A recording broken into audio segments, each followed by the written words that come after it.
রাসূল কারীমের সাহাবী হযরত আব্দুল্লাহ ইবনে হুযায়ফাকে ধরে নিয়ে গেল রোম সম্রাট। শত শত সৈন্য মুসলমান ধরে নিয়ে গেল তারা। শত শত মুজাহিদদের মধ্যে একজন ছিলেন সাহাবী। তো রোম সম্রাটের কাছে সংবাদ গেল, এই বন্দীদের ভিতরে একজন সাহাবী আছে, তার নাম আব্দুল্লাহ ইবনে হুযায়ফা।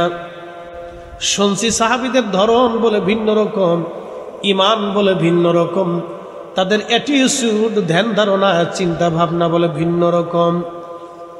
দুনিয়ার সমস্ত মানুষ জাতি থেকে বলে তারা সেরা, তাহলে আজকে নবীর সাহাবী দেখা লাগবে, সাহাবীটা কেমন। রোম সম্রাট বলল, তাহলে ওই সাহাবীকে আমার সামনে নিয়ে আসো। আব্দুল্লাহ ইবনে হুযায়ফাকে শিকল দিয়ে বেঁধে নিয়ে যাওয়া হলো। রোম সম্রাট বসে আছে। রোম সম্রাট বসে থাকার পরে সমস্ত বন্দীরা সামনে, রাসূলুল্লাহ সাহাবী সামনে। রোম সম্রাট জিজ্ঞেস করলেন আব্দুল্লাহ ইবনে হুযায়ফাকে, বলে আমি, আপনি কি রাসূলুল্লাহ সাহাবী? বলে হ্যাঁ, আমি রাসূলের সাহাবী আবদুল্লাহ ইবনে হুযায়ফা রাদিয়াল্লাহু আনহু। আপনি রাসূলের সাহাবী, শোনেন আপনাকে একটা প্রস্তাব দিচ্ছি শুধু আপনার জন্য। আমার একটা সুন্দরী কন্যা আছে, আমার একটা মাত্রই মেয়ে আব্দুল্লাহ রে, যদি আপনি আমার মেয়েটাকে বিবাহ করেন আর ইসলাম ধর্ম ছেড়ে দিয়ে খ্রিস্টান ধর্ম গ্রহণ করেন, আমি রোম সম্রাট ওয়াদা করলাম পুরা রোম সাম্রাজ্য আপনার নামে দিয়ে দিব। আমি সাম্রাজ্য ছেড়ে দিব, আপনি আমার জামাতা হিসেবে রোম সম্রাটের মালিক হবেন। সব কথাগুলি মনোযোগ দিয়ে শুনে যাবেন। আব্দুল্লাহ ইবনে হুযায়ফা রাদিয়াল্লাহু আনহু হুঙ্কার ছেড়ে দিয়ে বললেন, এই বাদশা, এই জমিনে এসেছিলাম কালেমার দাওয়াত দেওয়ার জন্যে, জিহাদের ময়দানে আসছিলাম, মরলে শহীদ বাঁচলে গাজী। তোমার এই সামান্য রোম সাম্রাজ্যের আশায়, সম্রাট হওয়ার ধোঁকায়, তোমার মেয়ে বিবাহের চিন্তায় আমি রাসূলুল্লাহ সাহাবী আখিরাত বরবাদ করার জন্য জমিনে আসি নাই। একবার জোরে বলা যাবে আল্লাহু আকবার? না না, আরো জোরে বলেন না ইয়া রাসূলুল্লাহ। তার মানে বোঝা গেল সাহাবী তো সাহাবী, সেদিন এত বড় সাম্রাজ্যের কাছে একজন সাহাবী মাথা নত করে নাই, আর আজকে পুরো একটা ছোট্ট ইসরায়েলের কাছে আরব দেশের রাজারা মাথা নত করে আছে। কথা কন না কেন, ঠিক কিনা? ওরা আবার আমার দেশে এসে 8 টাকার তারাবি চালু করে দিল, আমার দেশের মসজিদের ভিতরে ভেজাল বাঁধাইলো, সমাজে ভেজাল বাঁধাইলো। কারণটা কি? একটা ইহুদি জাতির কাছে তোরা পুরা আরব জাতি মাথা নত করে রইলে কারণটা কি? আবার তোমরাই আমার দেশে এসে সহিহ আকীদার কথা বলে যাচ্ছ। ঈমান আকীদা কি শাহজালাল রাহমাতুল্লাহ আলাইহি জানতেন না? দিন কি খাজা বাবা আজমিরি জানতেন না? শাহজালাল ইয়ামানি মুজাররিদি যদি বুকে হাত বেঁধে নামাজ পড়তেন, বাংলাদেশের কোনো বাপের বেটার সাহস ছিল না নাভির নিচে হাত বেঁধে নামাজ পড়বে। উনি নাভির নিচে হাত বেঁধে নামাজ পড়েছেন বিদায় এদেশের 18 কোটি মুসলমান নাভির নিচে হাত বেঁধে নামাজ পড়ে। কথা কর না কেন, ঠিক কিনা? রাসূল কারীমের সাহাবী হুঙ্কার ছেড়ে ডাক দিয়ে বলেন, এই রোম সম্রাট, আমি রাসূলুল্লাহর সাহাবী, জীবন চলে গেলেও তোমার এই প্রস্তাবে আমি কখনো রাজি হব না। আপনি ফিলিস্তিনের গাজার ছোট্ট বাচ্চার দিকে তাকান, মা নাই বাবা নাই। সাংবাদিক জিজ্ঞেস করলো, তুমি কেমন আছো? বলে আলহামদুলিল্লাহ। বাবাজি, ওদের কান্নার আওয়াজ আসলে, অবস্থাগুলি দেখলে সহ্য হয় না, আমাদের কাছেই ব্যথা লাগে। তাহলে বুঝেন তো আরবের রাজারা কত বড় নিকৃষ্ট, একটা ইহুদি জাতির কাছে মাথা নত করে আছে। তারা শুধু ক্ষমতার মসনদের জন্য মাথা নত করে আছে, কিন্তু ফিলিস্তিনের ছোট্ট বাচ্চাকে জিজ্ঞেস করার পরে বলে, হাসবুনাল্লাহু নি'মাল ওয়াকিল, নি'মাল মাওলা ওয়া নি'মান নাসীর। কোথায় দেশে মুসলমান আজ হারিয়ে গেল। ওদের পেট্রোডলারের মৌলবীরা আজ আমার দেশে আইসে ভেজাল বাঁধাইতেছে মসজিদে মসজিদে। কারণ কি? আমি তো 1450 বছর ধরে হকের উপরে আছি। আমি তো রসুলের তরিকায় নামাজ পড়ি, সাহাবীদের তরিকায় নামাজ পড়ি, ওলিদের তরিকায় নামাজ পড়ি। আমি তো সঠিক বিশ্বাস ঈমান মানহাজের উপরে প্রতিষ্ঠিত আছি।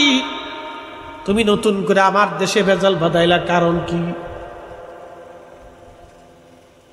এটা শাহজালালের জমিন, শাহপরানের জমিন, শাহ আলী বাগদাদির জমিন, খানজাহান আলীর জমিন, খাজা বাবা আজমিরের জমিন, নিজামুদ্দিন আউলিয়ার জমিন, কুতুবউদ্দিন কাকির জমিন, আল্লাহর ওলিদের জমিনে এই সৌদি আরবের পেট্রোডলার মৌলবীর দেওয়া ইসলামী দেশে চলবে না। এটা শাহজালাল মদিনার থেকে যে ইসলাম এনেছিলেন ওটাই এই জমিনেই চলবে। কথা বলেন ঠিক না বেঠে? আব্দুল্লাহ ইবনে হুযায়ফা রাদিয়াল্লাহু আনহু বাদশা বলতেছে, তাহলে বোঝা যাচ্ছে সে আমার কথা মানবে না, তাহলে হত্যা করো। মৃত্যুদণ্ড দিয়ে দেওয়া হলো। তো সহজে করে মৃত্যু হবে না। তেলের কড়াইয়ের ভিতরে তেল ঢেলে আগুন জ্বালানো হলো।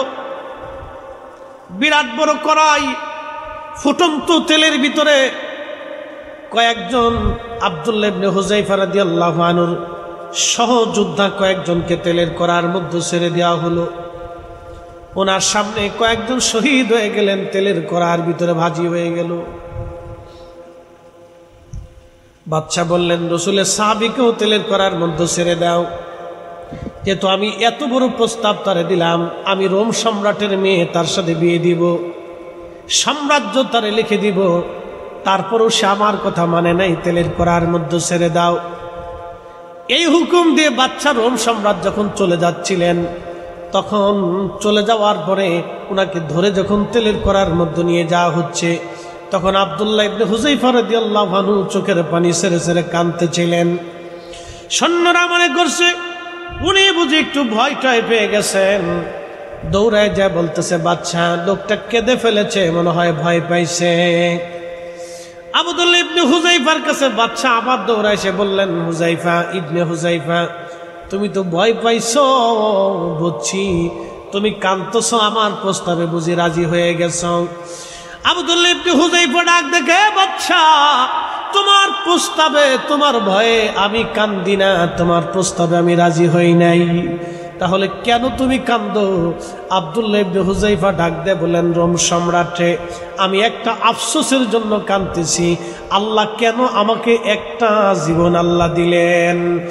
আমাকে যদি আল্লাহ 1000 জীবন দিতেন, আমি একবার শহীদ হইতাম, আবার আল্লাহ জীবন দিতেন, আবার আমি শহীদ হইতাম, আবার আল্লাহ জীবন দিতেন, আবার আমি শহীদ হইতাম, আবার আল্লাহ জীবন দিতেন।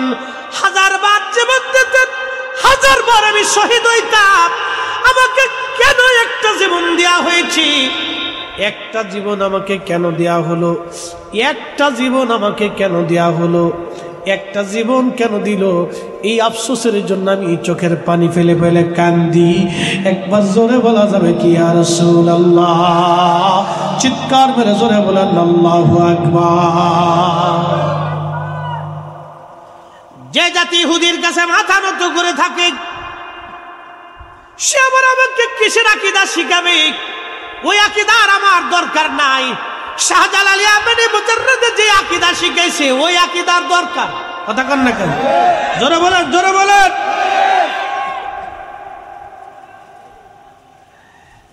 এই জমিনের ওলিরা যে আকীদা শিখিয়ে গেল সে আকীদার দরকার। 70 বিশ্ব হুজুর কুতুবুল ইরশাদ, আল্লাহু আকবার।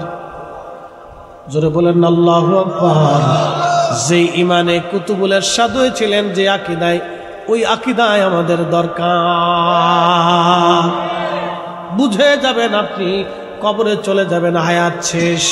বলছিলাম 4টে জিনিস আল্লাহ নির্ধারিত করে দেন। 1 নম্বর হায়াত। হায়াতের গণ্ডি শেষ হয়ে গেলে দুনিয়াতে আর বেঁচে থাকার কোনো সুযোগ নাই। ওয়ালা ইউআখিরাল্লাহু নাফসান ইযা জাআ আজালুহা। আমার আল্লাহ কোরআনে বলতেছেন, বান্দারে তোমার হায়াতের গণ্ডি যদি একবার শেষ হয় পৃথিবীতে থাকার আর কোনো সুযোগ নাই। আর একবার যদি তুমি চলে যাও, পৃথিবীতে আসার আর সুযোগ নাই। একটাই মাত্র জীবন, কাজে লাগায় যেতে হবে। ইমানে আকিদায়, ইমানে আকিদায়, ইমান আকিদা ইমানে আমলে পরিপূর্ণ করে যাওয়া লাগবে। একটা মাত্র জীবন কাজে লাগান, একটা মাত্র জীবন কাজে লাগায় দেন, কাজে লাগায় দেন।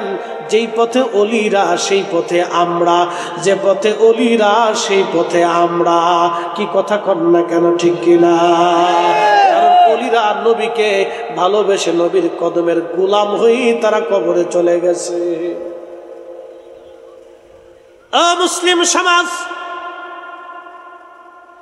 আল্লাহর হাবিব আমাদেরকে ডাক দিয়ে বললেন, জিব্রাইলকে আল্লাহ ডাক দিলেন, জিব্রাইল দ্বিতীয় নাম্বার, তার জন্য তুমি একবার আমি আল্লাহর পক্ষ থেকে নির্ধারিত করে দাও রিজিক।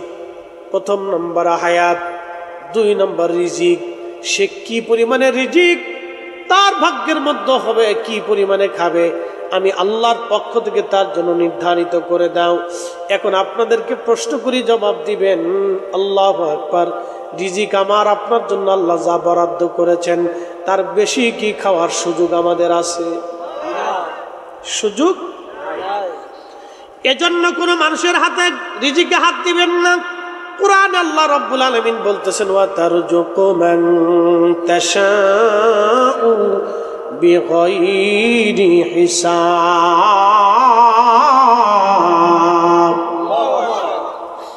প্রিয় উপস্থিতি, খুবই মনোযোগ দিয়ে শুনে যাবেন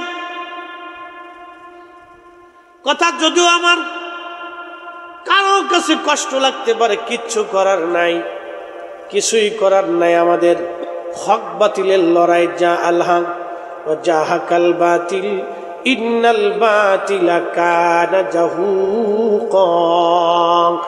সত্যের আগমনে মিথ্যা দূরীভূত হবে। মিথ্যা হাজার চেষ্টা করলেও সত্যের উপর বিজয় হতে পারে না। সত্য সবসময় সত্য থাকবে, মিথ্যা পরাভূত হবে, এটাই চির সত্য কথা। মনে রাখবেন কথাগুলি। রিজিক কি পরিমাণে বান্দার জন্য আল্লাহ নির্ধারিত করলেন সেটা আল্লাহর ইচ্ছা। আল্লাহ বলেন, আমি যাকে খুশি তাকে অগণিত রিজিকের মালিক বানাই দেই। এই জন্য আমাদের উচিত মাঝে মধ্যে আমাদের রিজিক থেকে আল্লাহর পথে ব্যয় করা, আল্লাহর পথে খরচা করা, আমাদের রিজিক থেকে আল্লাহর পথে ব্যয় করা, আল্লাহর পথে ব্যয় করা। আল্লাহ আমাদেরকে যে রিজিক দিয়েছেন এই রিজিক থেকে আল্লাহর পথে ব্যয় করা, আল্লাহর পথে ব্যয় করা, আল্লাহর পথে ব্যয় করা। এই জন্য কিছু রিজিক আল্লাহর পথে ব্যয় করা, আল্লাহর পথে খরচা করে দিন।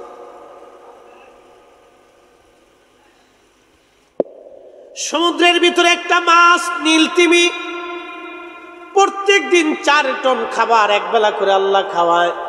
110 মন খাবার তার লাগে।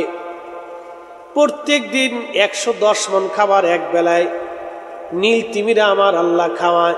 এরকম হাজার হাজার লক্ষ লক্ষ নীলতিমি সমুদ্রের মধ্যে আছে।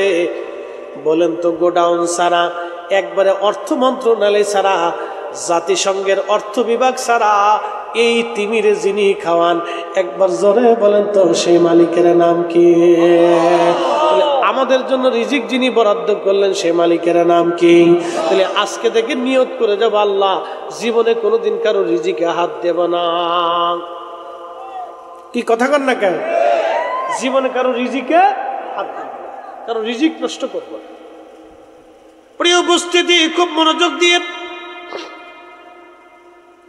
অথচ আমরা মানুষ আশরাফুল মাখলুকাত, সর্বশ্রেষ্ঠ জাতি। আল্লাহু আকবার। এই জন্য কারো রিজিকে হাত দিবেন না, কারো অর্থ সম্পদ নষ্ট করবেন না, কারো জমিন কেড়ে নেবেন না।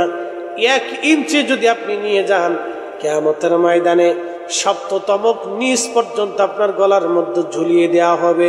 সেই দিন কোনো উপায় আপনার থাকবে না, এখান থেকে বাঁচানোর কেউ থাকবে না।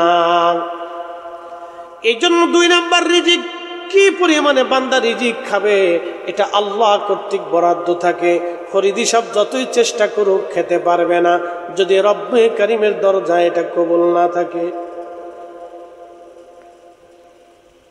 3 নাম্বার, ওই বান্দার ইজ্জত, ইজ্জত, ইজ্জত, সম্মান। এই সম্মানটা আল্লাহ কর্তৃক নির্ধারিত। আল্লাহ বলেন, জিবরাইল আমি আল্লাহর পক্ষ থেকে নির্ধারিত করে দাও। কি পরিমাণে সে ইজ্জতওয়ালা হবে, সম্মানওয়ালা হবে, আমি আল্লাহ রাব্বুল আলামিন বান্দার জন্য নির্বাচিত করে দেন। এই জন্য আপনি কারো ইজ্জতে হাত দিবেন না, কারো সম্মান আপনি নষ্ট করতে যাবেন না। মনে রাখবেন, আল্লাহ রাসূল বলেছেন, এক মুসলমান আরেক মুসলমানের মাল এবং সম্পদ আল্লাহ হারাম করেছেন। এক মুসলমান আরেক মুসলমানের মাল হারাম করেছেন। এক মুসলমান আরেক মুসলমানের মাল নেবে না, ইজ্জত নেবে না। এক মুসলমান আরেক মুসলমানের ক্ষতি করবে না। এক মুসলমান আরেক মুসলমানের ভাই হয়ে থাকবে। এক মুসলমান আরেক মুসলমানকে হিংসা করবে না, ঘৃণা করবে না। এক মুসলমান আরেক মুসলমানের সঙ্গে হিংসা করবে না, অহংকার করবে না। এইভাবে আল্লাহ রাসূল আমাদেরকে শিক্ষা দিয়ে দিলেন। আল্লাহ নবী বলেন, উম্মত তোমার তরকারির মধ্যে তুমি ঝোল বাড়ায় দাও। সাহাবীরা বলেন, ইয়া রাসূলুল্লাহ কেন ঝোল বাড়াবো? আল্লাহ নবী বলেন, উম্মত রে, ঝোল এই জন্য বাড়াবা, তোমার প্রতিবেশীদেরকে এই ঝোলে অংশগ্রহণ করাও, তোমার খাবারের সঙ্গে প্রতিবেশীদেরকে খাওয়ায় দাও। কসবাবাসী, তালতলাবাসী খুবই মনোযোগ দিয়ে শুনিয়া যান। আল্লাহ নবী বললেন, ইজ্জত কি পরিমাণে হবে আমি আল্লাহ রাব্বুল আলামিন বান্দার জন্য নির্বাচিত করে দিলাম। চতুর্থ নম্বর, আল্লাহ রাব্বুল আলামিন ওই বান্দার আমলনামা, আমল কি পরিমাণে হবে। আমল এই যে শোনেন, মানুষ নাফরমান হয়ে যায় না, বেঈমান হয়ে যায়। কেমনে হয় এই যে বুঝাইতেছি, কি পরিমাণে তার আমল হবে আল্লাহ ওই সময় নির্ধারিত করে দেন। এরপরে রাসূল করিম হাদিসের মধ্যে বলেন, একজন ব্যক্তির সারা জীবন সুন্দর আমল হলো, কিন্তু শেষ সময় সে বেঈমান হয়ে কবরে চলে যায়। আবার এমনও কিছু ব্যক্তি আছে, দীর্ঘ জীবনে তার আমলটা অসুন্দর, কিন্তু শেষ বয়সে আল্লাহর দরবারে এমন ভাবে তওবা করে, সে তওবা করে আল্লাহ ওয়ালা হয়ে কবরে চলে যায়। যেমন মালিক ইবনে দিনার রাহিমাহুল্লাহ, পূর্ব সময়ে তিনি মদপায়ী ছিলেন, তিনি ট্যাক্স আদায়কারী বান্দা ছিলেন, কিন্তু একটা ভুল তাকে এমন একটা পর্যায়ে নিয়ে গেল, এমন একটা তওবা তারে আল্লাহ পর্যন্ত পৌঁছায় দিল। বিশুর হাফি মদপায়ী ছিলেন তিনি, আল্লাহু আকবার, তার একটা আমল আল্লাহর কাছে পছন্দ হয়ে গেল, তওবা করিয়া সে আল্লাহ ওয়ালা হয়ে গেল। নিজামুদ্দিন আউলিয়া ডাকাত ছিল, সন্ত্রাস ছিল, তওবা করিয়া আল্লাহ ওয়ালা হয়ে গেল। আবার পৃথিবীতে এমনও কিছু মানুষ ছিল যাদের জীবনে আমল সুন্দর, কিন্তু শেষ সময় নাফরমান হয়ে, বেঈমান হয়ে, বদ আকীদা নিয়ে তারা কবরে চলে গেল। 1450 বছর ধরে আসা ইসলাম ধর্ম, ঈমান, আকীদা যেটা সঠিক, আপনি এটা বাদ দিয়ে নতুনটা নিয়ে নিলেন, আপনার আখিরাত আপনি বরবাদ করে ফেলছেন। কি কথা কন না কেন, ঠিক কিনা? আখিরাত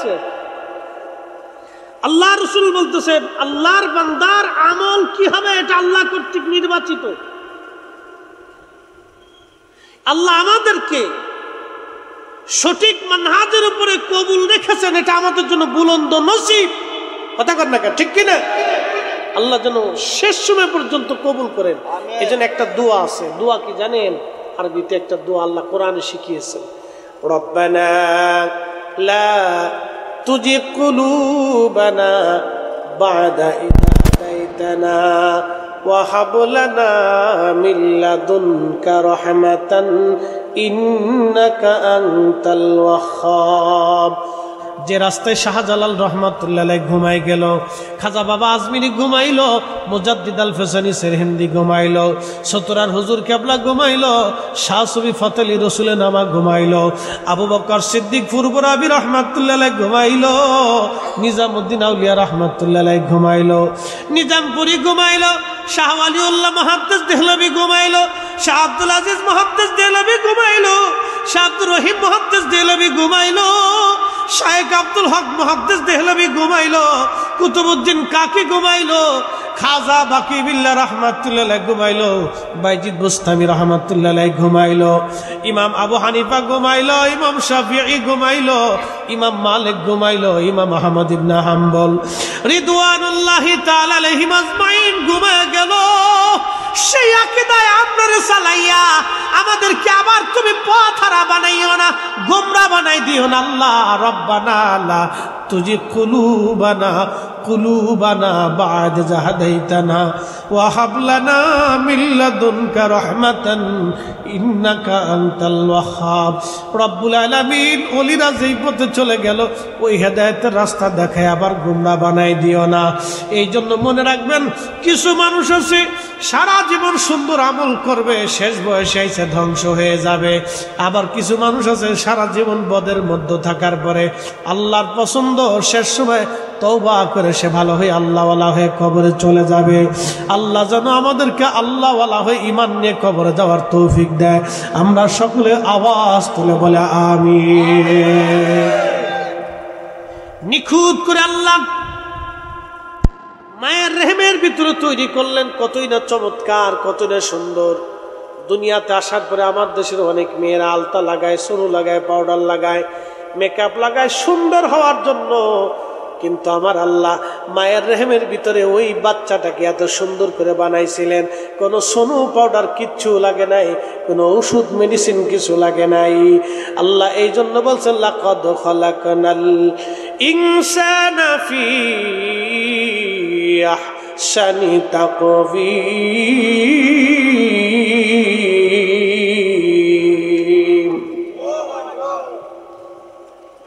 কথা বাড়াবো না, বেশি লম্বা রাত করবো না, গভীর রাত্র করে কষ্ট দেব না। আমি মূল বক্তব্য আপনাদের সামনে উত্থাপন করেছি। তাহলে হেদায়েতের রাস্তায় ওলিরা যে পথে চলে গেছে আমরা সে পথে চলে যাব। কি কথা বলেন, ঠিক না বেঠে? মিথ্যার কাছে কখনো মাথা নত করবেন না, বাতিলের দিকে কখনো ঝুঁকে যাবেন না।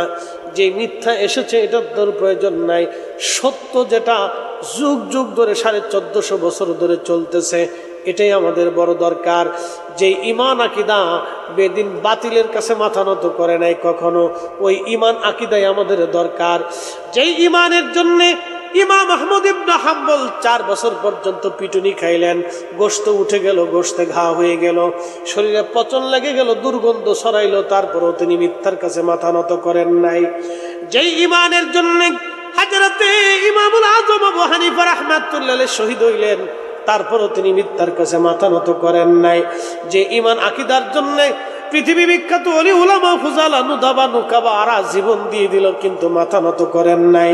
আমরা সুন্নিরা সেই ঈমানে সেই আকীদায় থাকবো, আমরা মিথ্যার কাছে কখনোই মাথা নত করব না। হাত উঁচা করে বলেন ঠিক না বেঠে?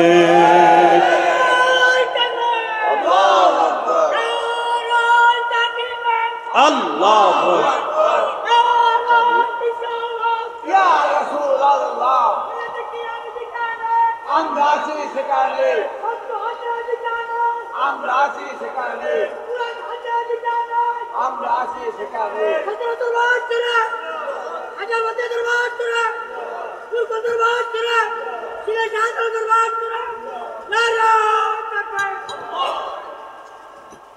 মেহেশ্বরের মাঠে 4 জায়গা মানুষ একা থাকবে।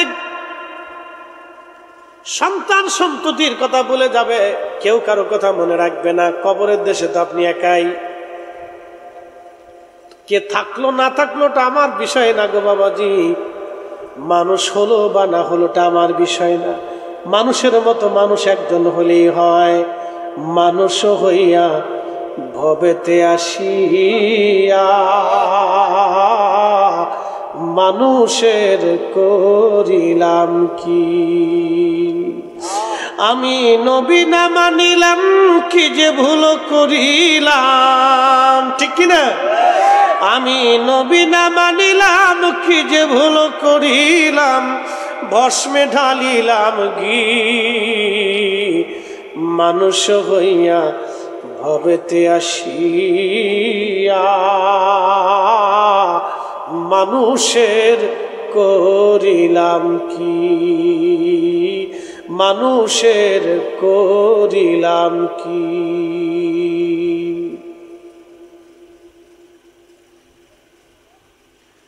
মানুষ হয়ে কয়জন কবরে গেছে? মানুষের মতো মানুষ বা কয়জন হলো? কয়জনই বা মানুষের মতো মানুষ হয়ে কবরে গেল? আমরা তো সিরত সুরতে মানুষ। যত সময় পর্যন্ত একজন মানুষের আল্লাহ রসুলের চরিত্র তার শরীরের মধ্যে না আসবে, তত সময়ে মনে রাখবেন সে মানুষ হতে পারে নাই। হ্যাঁ, আসতে বলেন কেন, জোরে বলেন। রসুল কারীমের চরিত্র যদি কারো অন্তরে না আসে, বুঝবেন তত সময় পর্যন্ত সে মানুষ হতে, দেখতে মানুষ।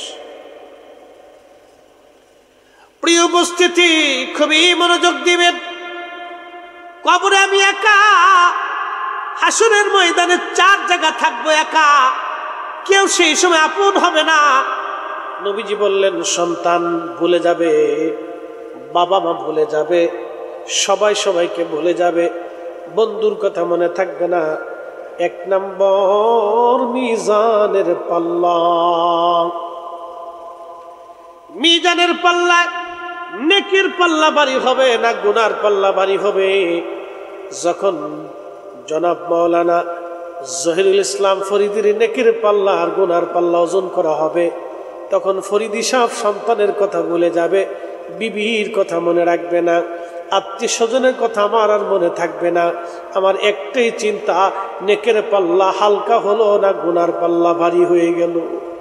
হাই হাই হাই, কঠিন পেরেশানিতে বান্দা এই সময় একবারে এমন পেরেশানির মধ্যে হয়ে যাবে। আল্লাহ নবী বলেন, উম্মত রে, এই হাসরের ময়দানে মানুষ থাকবে উলঙ্গ, কেউ কারো দিকে তাকানোর মতো সময় হবে না, কেউ কারো দিকে দৃষ্টি পর্যন্ত করার টাইম হবে না। অথচ দুনিয়ার তাআরুজুল মালাইকাতু ওয়ার রূহু ইলাইহি ফি ইয়াউমিন কানা মিকদারুহু 50,000 সানা।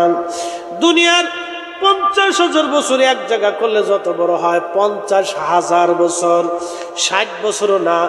দুনিয়ার 50,000 বছর এক জায়গা করলে যত বিরাট, হাসরের একটা দিন হবে তত বিরাট।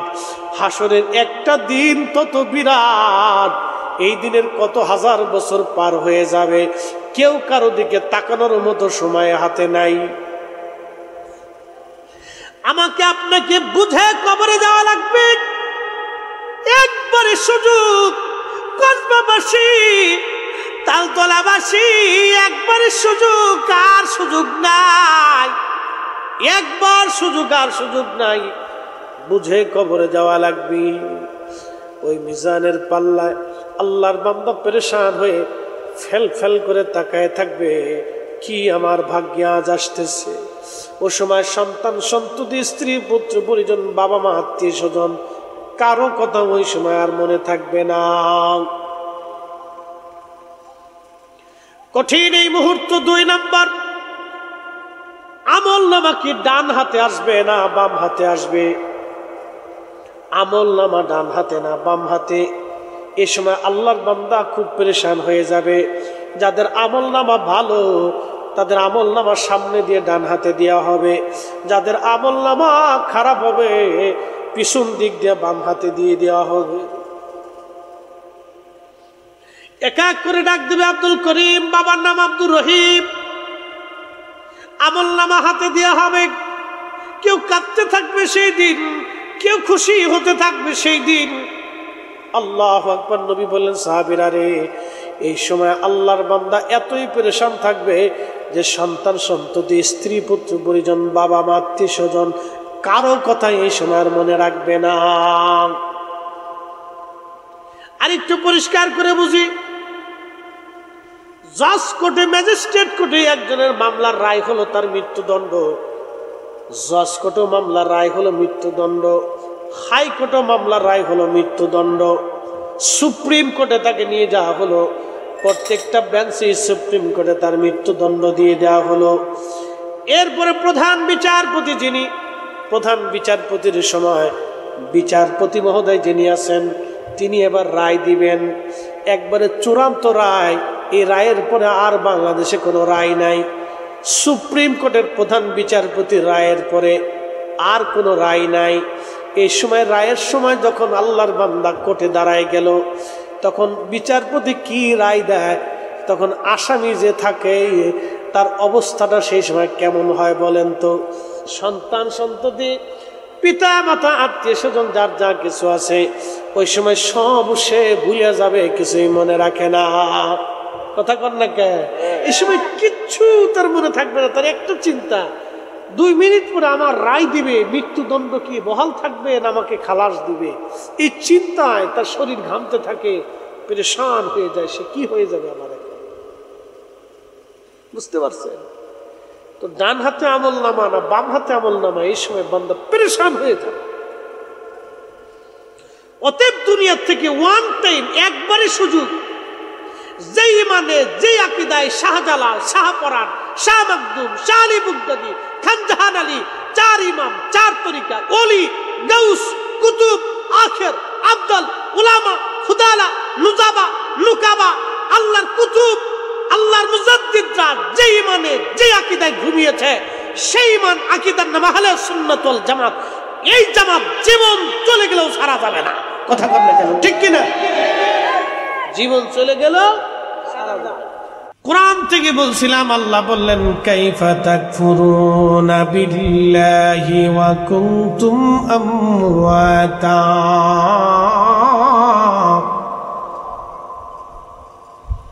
কি করে তোমরা আল্লাহকে অস্বীকার করো, কি করে তোমরা আল্লাহর সাথে নাফরমানি করো, কি করে আল্লাহর সাথে কুফরি করো। ওয়া কুনতুম আমওয়াতা, অথচ তোমরা মৃত ছিলে, মরণ ছিলে, অস্তিত্বহীন ছিলে। আমি রব্বুল আলামিন তোমাকে অস্তিত্ব দিলাম, আমি আল্লাহ তোমাকে অস্তিত্ব দিলাম। তুমি অস্তিত্বহীন ছিলে, তোমার কোনো অস্তিত্ব পৃথিবীর মধ্যে ছিল না, সৃষ্টির মধ্যে তোমার কোনো অস্তিত্ব ছিল না। আপনাদের সামনে যিনি বক্তব্য দিচ্ছেন, 50 বছর আগে দুনিয়াতে আমার কোনো অস্তিত্ব ছিল না। 100 বছর পরে আবার অস্তিত্বহীন আমি হয়ে যাব। আমার কোনো ক্ষমতা, কোনো অস্তিত্ব, কর্তৃত্ব দুনিয়াতে আর থাকবে না। আল্লাহর কুরআন বলতেছে, ওয়াবাদা খালকাল ইনসানি মিন তুরাব, আমি মানুষের সৃষ্টির সূচনা করলাম মাটি থেকে। সুম্মা জাআলা নাসলাহু মিন সুলালাতিন মিন মাইন মাহিন, আর আমি মানুষের বংশ বিস্তার করলাম নুতফা থেকে, পানি থেকে। এই পানিটা মায়ের রেহেমের ভিতরে, বাবার পৃষ্ঠদেশ থেকে আর মায়ের বক্ষ দেশ থেকে আল্লাহ একত্রিত করিয়া রেহেমের একটা নিরাপদ জায়গায় আল্লাহ রাখলেন। 40 দিন পর্যন্ত পানিটা রেহেমের মধ্যে ঘুরতে লাগলো। 40 দিন পরে এই পানিটা রক্তপিণ্ড হলো। এই জন্য আল্লাহ বললেন, খলাকাল ইনসানা মিন আলাক, আমি মানুষ বানাইছি আলাক দিয়ে, রক্তপিণ্ড দিয়ে আমি মানুষ বানাইলাম। ওই রক্তপিণ্ডটা মায়ের রেহেমের ভিতরে আরো 40 দিন পর্যন্ত ঘোরাইতে লাগলো আমার আল্লাহ। 40 দিন পর্যন্ত আল্লাহ প্রক্রিয়া করতে লাগলেন মায়ের রেহেমের ভিতরে। পৃথিবীর সব বিজ্ঞানী যদি এক জায়গা হয়, মায়ের রেহেমের মতো একটা রেহেম বিজ্ঞানীরা বানাইতে পারবে না। একবার বলেন তো, সেই মালিকের নাম কি? আহলে সুন্নাত ওয়াল জামাতের আকীদা নিয়ে যেতে হবে, বিশ্বাস নিয়ে যেতে হবে আপনাকে। না হলে এমন এক সর্বনাশের ভিতরে আপনি পড়ে যাবেন, যে সর্বনাশের কোনো সমাধান আপনি পাবেন না কোনোদিন। এমন এক সর্বনাশ, যে সর্বনাশের কোনো সমাধান নাই। বাবাজি, চলে যেতেই হবে কবরে, নিয়ে যেতে হবে 1 নম্বর ঈমান। আল্লাহর কুরআন বলতেছে, আল্লাযীনা আমানু, আল্লাহ সর্বপ্রথম ঈমানের দাওয়াত দিয়েছেন। আপনারা হয়তো বলবেন, হুজুর আপনারা ঈমানের কথা বলেন, কারণ কি? আল্লাহ নিজে সর্বপ্রথম ঈমানের কথা বলেছেন, আল্লাযীনা আমানু ওয়া কানু ইয়াত্তাকুনা লাহুমুল বুশরা ফিল হায়াতিদ দুনিয়া ওয়া ফিল আখিরাহ। আল্লাহর কুরআন বলে, আল্লাযীনা আমানু, যারা ঈমান আনছে। ঈমানদারকে আল্লাহ বলেন ঈমানদার। ঈমানদার এবং ঈমান অনুযায়ী যারা মুত্তাকি হয়েছে, আল্লাহ বলা হয়েছে। আল্লাহকে খুশি করেছে ঈমান অনুযায়ী, যারা মুত্তাকি হয়েছে। ওয়া কানু ইয়াত্তাকুনা লাহুমুল বুশরা ফিল হায়াতিদ দুনিয়া ওয়া ফিল আখিরাহ। আল্লাহ বলেন, হাবিব ওই সমস্ত বান্দাদেরকে সুসংবাদ দেন, তাদের জন্য দুনিয়াও সুসংবাদ, আখিরাতেও তাদের জন্য সুসংবাদ। একবার জোরে বলা যাবে কি মারহাবা। দুনিয়াতে সুসংবাদ, আখিরাতে সুসংবাদ। যেহেতু কবরে চলে যাওয়া লাগবে, অতএব বিশুদ্ধ আহলে সুন্নাত ওয়াল জামাতের আকীদা নিয়ে কবরে যাওয়া লাগবে। আহলে সুন্নাত ওয়াল জামাতের আকীদা ছাড়া যদি আপনি কবরে চলে যান, মহা সর্বনাশ হয়ে যাবে। যে আকীদা ছাড়া হুজুর গাউসে পাক হন নাই, খাজা মাইনুদ্দিন চিশতি তাজমিরি সিন্দেরি হন নাই, বাহাউদ্দিন নকশবন্দ বুখারী হন নাই। সমস্ত আনা সাগরের পানি একটা লুটার ভিতরে খাজা বাবা আজমিরি এনেছিলেন, সেটা বদ আকীদার মাধ্যম দিয়ে হয় নাই। সে আকীদার নাম আহলে সুন্নাত ওয়াল জামাত। মুজাদ্দিদ আল ফিসানি সিরহিন্দি রাহমাতুল্লাহ আলাইহি সম্রাট জাহাঙ্গীর তাকে সিংহের খাঁচার মধ্যে ছেড়ে দিলেন। আল্লাহর ওলি মুজাদ্দিদ আল ফিসানি রাহমাতুল্লাহ আলাইহি সিংহের খাঁচার মধ্যে চলে গেলেন। কোনো বিন্দু মাত্র কোনো ভয় নাই, ডর নাই, চিন্তা নাই। তিনি সিংহের খাঁচার মধ্যে যায় নামাজে দাঁড়ায় গেলেন। সিংহ আস্তে করে লেজটা গুটাইয়া আল্লাহর ওলির সামনে মাথা নত করে বসে গেল। আল্লাহ বলে, লাহুমুল বুশরা ফিল হায়াতিদ দুনিয়া, দুনিয়াতে তাদের জন্য সুসংবাদ আসবে যারা এই ইমানে আকীদায় যারা পাকা হয়ে কবরে আসবে। ইমানে আমলে পাকা হয়ে যারা কবরে আসবে, ইমানে আমলে পরিপূর্ণতা নিয়ে যারা কবরে আসবে, আল্লাহ বললেন দুনিয়াতে তাদের জন্য সুসংবাদ। হযরত মুজাদ্দিদ আল ফিসানি সিরহিন্দি রাহমাতুল্লাহ আলাইহি বাঘের সিংহের খাঁচার ভিতরে নামাজে দাঁড়ায় গেলেন। তিনি নামাজ পড়তে লাগলেন, সিংহ পাহারা দিতে লাগলো। সিংহের জবান খুলে গেল। সিংহ ডাক দেয়া বলল, হুজুর, পৃথিবীর কেউ যদি আপনাকে না চিনে, আমি চিনতে পেরেছি। আপনি জমানার মুজাদ্দিদ, এই জমিনে দিন তাজদিদ করার জন্য আল্লাহ আপনাকে পাঠিয়েছেন, দিন সংস্কার করার জন্য আল্লাহ আপনাকে পাঠিয়েছেন। আপনার শরীরে আঁচড় কাটা আমি সিংহের জন্য আল্লাহ হারাম করে দিয়েছে।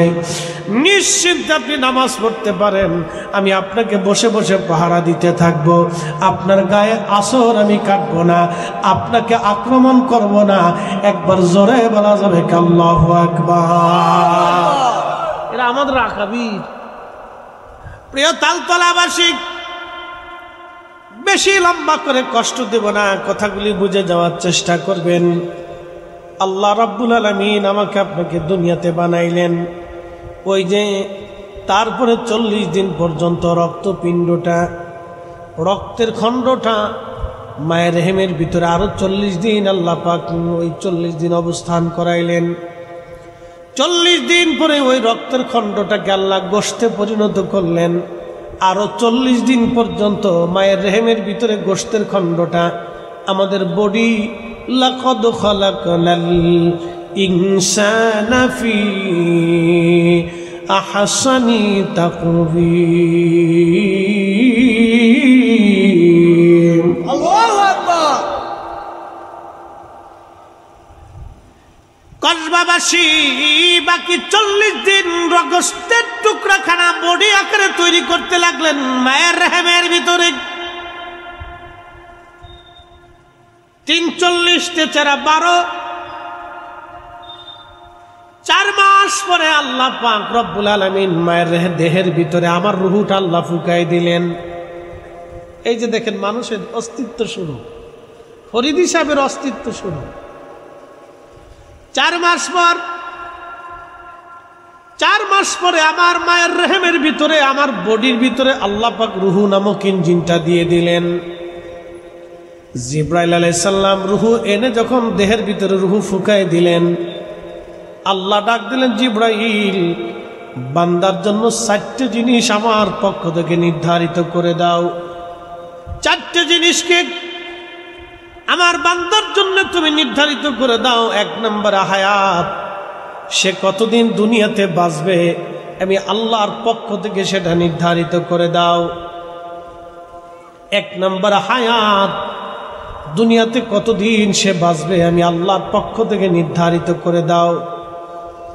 এই জন্য আল্লাহ বললেন, কুল ইন্নাল মাউতাল্লাযী তাফিরুনা মিনহু ফাইন্নাহু মুলাকীকুম।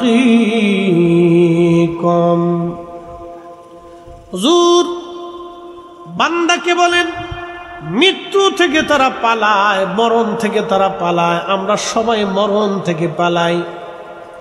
দেখবেন অনেকেই অসুস্থ হইলে বড় বড় ডাক্তার দেখায়, সিঙ্গাপুরে যায়, কেউ ইন্ডিয়া যায়, কেউ লন্ডন যায়। কারণ কি জানেননি?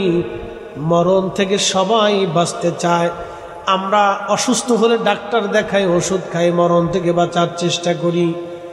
রাস্তার মধ্যে পাগল হাঁটে, গাড়ির হরেন দিলে পাগল রাস্তা থেকে সরে যায়, মরণ থেকে বাঁচার চেষ্টা করে। কুকুর বাঘ দেখলে পালায়, আর বিড়াল কুকুর দেখলে পালায়, ইঁদুর বিড়াল দেখলে পালায়, আর টিকটিকিগুলি পিঁপড়া দেখলেন, পিঁপড়া টিকটিকি দেখলে পিঁপড়া পালায়। কারণ কি? সবাই মরণ থেকে বাঁচতে চায়। কিন্তু আল্লাহ ডাক দেন, বন্ধু উম্মতকে জানান, মরণ থেকে পালানোর কোনো রাস্তা নাই, মরণ থেকে লুকানোর মতো কোনো রাস্তা নাই। এই মালাকুল মউত তার সাথে সাক্ষাৎ করবে, দেখা দিবে। কিন্তু মালাকুল মউত আমার কাছে আসলো আমাকে নেওয়ার জন্যে। ওই যে কারে নেওয়ার জন্য আসছে, যে রুহুটা জিব্রাইল আলাইহিস সালাম মায়ের রেহেমের ভিতরে ফুঁকাই দিয়েছিলেন, সেই রুহুটাকে নিয়ে যাওয়ার জন্যে জিবরাইল আলাইহিস সালাম আবার আসলেন। যিনি নিতে আসলেন তাকে দেখা গেল না, যাকে নিয়ে গেলেন তাকেও দেখা গেল না, যেই জগতে নিয়ে যাওয়া হলো সেই জগৎ দেখা গেল না। যিনি নিলেন আমার আল্লাহ, তাকেও দেখা গেল না। চিৎকার মেরে জোরে বলেন আল্লাহু আকবার। সুম্মা তুরাদ্দুনা ইলা আলিমিল গায়বি ওয়াশ শাহাদাতি ফায়ুনাব্বিউকুম বিমা কুনতুম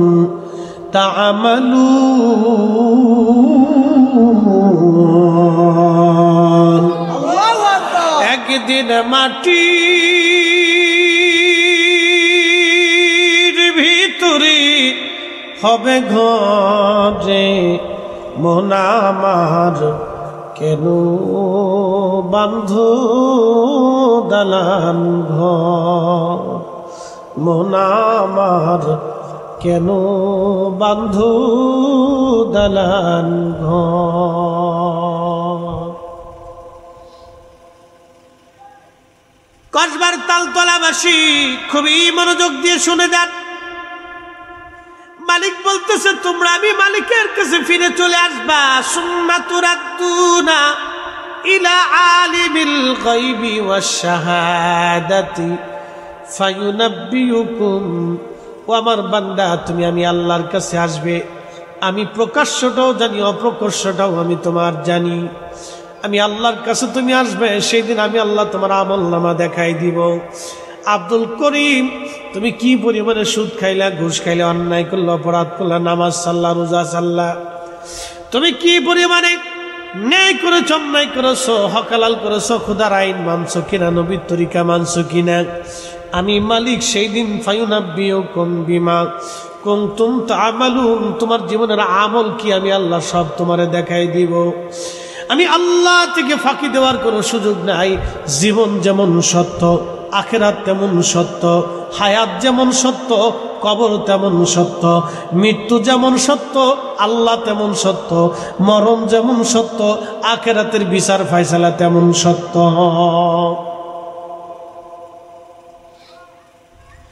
বিন্দুমাত্র ভুলে গেলে চলবে না। কাজবাবাসী বিন্দুমাত্র ভুলে গেলে চলবে না। আমাদের একিন, সাহাবীদের একিন, একিনে আর একিনের ভিতরে বিরাট বড় তফাৎ। নবীর একজন সাহাবীর কথা না বললেই নয়, বলি মূল তাফসীর আবার ফিরে যাব। 4টে বস্তু আল্লাহ বান্দার জন্য নির্ধারিত করে দেয় বলছিলাম। 4 মাস কালে মায়ের রেহেমের ভিতরে আল্লাহ 1 নম্বরটা হায়াতের কথা বলতে যে এই পর্যন্ত আসছি। সাহাবীর জীবনের একটা ঘটনা আজ আপনাদেরকে শোনাই যায়, খুব মনোযোগ দিবেন। সাহাবীর নাম আব্দুল্লাহ ইবনে হুযায়ফা রাদিয়াল্লাহু আনহু। রোমানদের সাথে মুসলমানদের বিরাট বড় একটা যুদ্ধ হলো। বর্তমানে দেখতেছেন ইসরায়েল ফিলিস্তিনের যুদ্ধ হয়, ইসরায়েল ফিলিস্তিনের যুদ্ধ। আল্লাহু আকবার। একটা ছোট্ট বাহিনী এই ফিলিস্তিনিরা, তারা আজকে 2 মাস পর্যন্ত ইসরায়েলের বিরুদ্ধে জিহাদ করে যাচ্ছে। হাজার হাজার মানুষ নিহত হয়, কিন্তু তারপরেও তারা ইসরায়েলের কাছে মাথা নত করে নাই। সৌদির বাদশা, জর্দানের বাদশা, আরব আমিরাতের বাদশা ইসরায়েলের কাছে মাথা নত করতে পারে, ফিলিস্তিনের একটা শিশু ইসরায়েলের কাছে মাথা নত করে না। কি কথা কন না কেন, ঠিক কিনা? একটু সময় জিকির করি, আল্লাহ আল্লাহ আল্লাহ আল্লাহ আল্লাহ আল্লাহ আল্লাহ আল্লাহ। রাতে পার হবি তুই ফুলসিরাতের পঙ্গল। আল্লাহ আল্লাহ আল্লাহ আল্লাহ আল্লাহ। যেই দিন কাজী হবি জর্রা জর্রা হিসাব দিবে আল্লাহ। যেই দিন কাজী হবি জর্রা জর্রা হিসাব নিবি, সেই দিন তোমাকে তরাবে, সেই দিন তোমাকে তরাবে মুহাম্মদ রাসূলুল আখে। রাতে পার হবি তুই ফুলসিরাতের পঙ্গল। আল্লাহ আল্লাহ আল্লাহ আল্লাহ আল্লাহ আল্লাহ আল্লাহ ইলাহা ইল্লাল্লাহু মুহাম্মাদ রাসূলুল আখে। রাতে পার হবি তুই ফুলসিরাতের পঙ্গল। আল্লাহ আল্লাহ আল্লাহ আল্লাহ আল্লাহ আল্লাহ আল্লাহ। 30,000 বছর লাগবে এই ফুলসিরাত পাজারি দিতে, সেই দিন তোমাকে তরাবে, সেই দিন তোমাকে তরাবে মুহাম্মদ রাসূলুল আখে। রাতে পার হবি তুই ফুলসিরাতের পঙ্গল। আল্লাহ আল্লাহ আল্লাহ আল্লাহ আখে।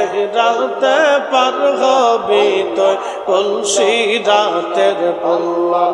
আল্লাহ আল্লাহ আল্লাহ আল্লাহ আল্লাহ আল্লাহ আল্লাহ আল্লাহ আল্লাহ আল্লাহ আল্লাহ আল্লাহ আল্লাহ। যেই দিন কাজী হবি জর্রা জর্রা হিসাব দিবে, এই আল্লাহ। যেই দিন কাজী হবি জর্রা জর্রা হিসাব দিবে, সেই দিন তোমাকে তরাবে, সেই দিন তোমাকে তরাবে মুহাম্মদ রাসূলুল আখে। রাতে পার হবি তুই ফুলসিরাতের পঙ্গল। আল্লাহ আল্লাহ আল্লাহ আল্লাহ আল্লাহ আল্লাহ আল্লাহ আল্লাহ আল্লাহ আল্লাহ আল্লাহ আল্লাহ আল্লাহ। যেই দিন কাহার হবি নফসি নফসি সবে বলবে, আল্লাহ।